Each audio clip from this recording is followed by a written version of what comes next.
Early this morning, Hurricane Ida became a Category 4 storm with sustained winds up to 155 miles per hour. Take a look at this video. According to the National Hurricane Center, the storm made landfall in southern Louisiana just before noon. Leaders are asking folks in New Orleans to Baton Rouge to shelter in place. Curfews have already started along the Gulf Coast, and some won't end until Monday morning. President Joe Biden visited FEMA's headquarters in Washington, D.C. today for a briefing. The storm is a life-threatening storm. Governor Edwards, an old friend, has characterized it as one of the strongest hurricanes, the strongest in Louisiana history since 1850. And its devastation is likely to be immense. We shouldn't kid ourselves.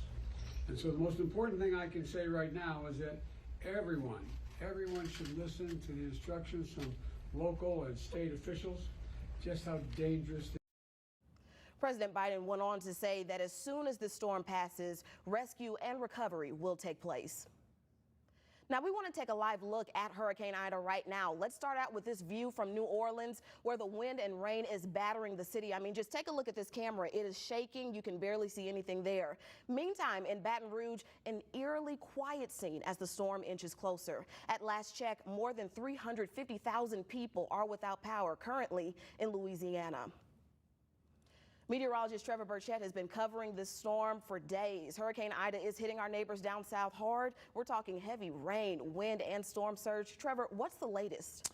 Yeah, Yvonne, it is rough down there right now. I want to show you radar just to give you an idea of how big this storm is. We've got rain from Baton Rouge through New Orleans, even over to the Mississippi and Alabama Gulf Coast. In fact, we've had several tornado warnings for Mississippi and Alabama as those outer rain bands have begun to move in. Let me zoom on in here because I want to show you that eye. That is where the most intense weather is, and those bands around it over toward Houma and Thibodaux and up into New Orleans. That is where we're seeing wind gusts right now over 100 miles an hour. That's what you just saw on that camera. That was between New Orleans and Slidell.